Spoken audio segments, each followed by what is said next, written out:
Assalamualaikum warahmatullahi wabarakatuh. Selamat pagi anak-anak semuanya. Selamat bertemu kembali dengan Pak Hari Yulianto, materi sejarah Indonesia. Kali ini saya akan menerangkan imperialisme dan kolonialisme di Indonesia. Namun sebelumnya, marilah kita senantiasa memanjatkan puji syukur kepada Allah Subhanahu wa Ta'ala agar kita tetap diberikan kesehatan, keselamatan, kemudahan, dan apa yang kita lakukan di hari ini bisa bermanfaat bagi orang lain dan khususnya bagi kita semua. Anak-anakku sekalian, saya pesan juga jangan lupa setiap hari anak-anak menjalankan protokol kesehatan di lingkungan rumah masing-masing. Langsung saja kita menginjak kepada materi pada hari ini. Oke, selanjutnya kita materi kolonialisme dan imperialisme. Namun sebelumnya akan saya terangkan dulu apa arti kata kolonialisme dan imperialisme. Kolonialisme yaitu berasal dari kata kolonus dari bahasa Latin yang artinya upaya sebuah negara untuk mengembangkan kekuasaannya di luar wilayah kekuasaan negara tersebut atau di negara lain. Jadi kolonialisme bertujuan mencapai dominasi kekuatan dalam bidang ekonomi, sumber daya alam, sumber daya manusia, dan bahkan politik. Jadi kolonialisme sifatnya menguasai untuk mengeksploitasi apa yang ada di negara itu.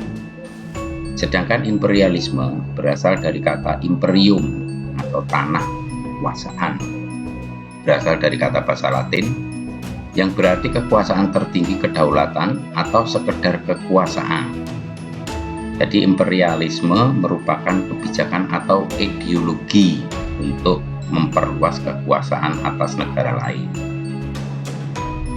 Jadi perbedaannya kolonialisme dan imperialisme nanti akan saya terangkan di dalam slide berikutnya. Sekarang perbedaan kolonialisme dan imperialisme. Perbedaannya terletak pada tujuannya. Kalau kolonialisme berfokus pada penguasaan suatu wilayah dengan sumber daya alam tertentu untuk dibawa ke negeri asal penjajah.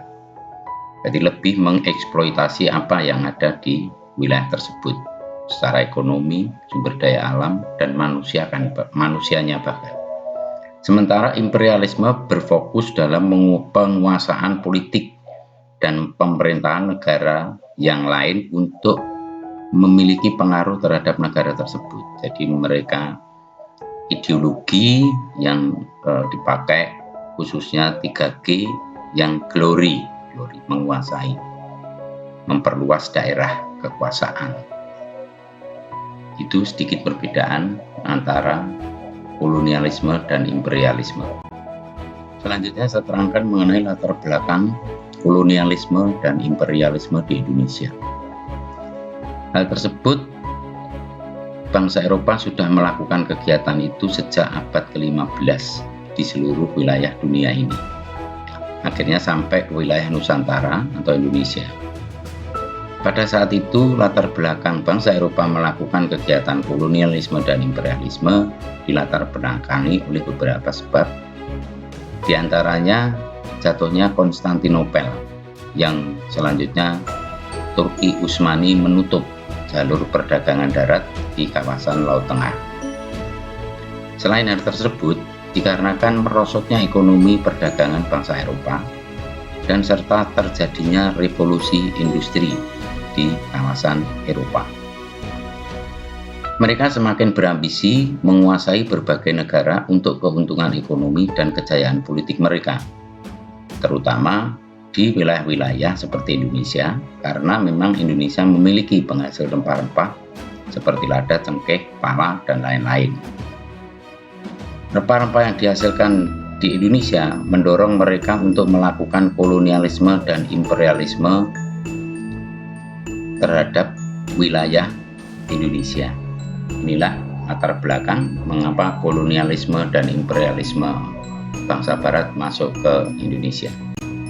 Anak-anakku sekalian, Bagaimana respon bangsa Indonesia terhadap kolonialisme dan imperialisme bangsa Barat atau bangsa Eropa? Bangsa Indonesia pada masa kolonialisme dan imperialisme sangat dirugikan, baik dalam bidang ekonomi, politik, sosial, budaya, dan lain sebagainya. Oleh karena itu, bangsa Indonesia melakukan perlawanan terhadap bangsa-bangsa Eropa yang masuk ke wilayah Nusantara ini. Beberapa bentuk perlawanan berupa perang, karena memang dengan adanya kolonialisme dan imperialisme di Indonesia, kehidupan masyarakat Indonesia semakin tertindas, miskin, bodoh, dan lain sebagainya. Itulah respon yang dilakukan oleh bangsa Indonesia. Kemudian untuk berikutnya, bentuk perlawanan seperti apa nanti akan saya terangkan dalam pertemuan yang akan datang. Demikian tadi anak-anakku sekalian, pembelajaran sejarah Indonesia, materi kolonialisme dan imperialisme di Indonesia. Kemudian untuk mengakhiri pertemuan di pagi hari ini, silakan anak-anak mengerjakan tugas pembelajaran. 1. Sebutkan negara mana saja yang pernah menjajah di Indonesia. Kemudian yang kedua, sebutkan 2 kerajaan yang pernah melakukan perlawanan terhadap kolonialisme dan imperialisme bangsa Barat atau bangsa Eropa. Dikerjakan, nanti akan saya sediakan di Google Form. Terima kasih, dan sebelum saya akhiri, marilah kita berdoa dulu kepada Allah Subhanahu wa Ta'ala. Semoga apa yang kita lakukan bermanfaat bagi kita semua. Dan jangan lupa anak-anak tetap menjaga protokol kesehatan. Terima kasih. Wassalamualaikum warahmatullahi wabarakatuh.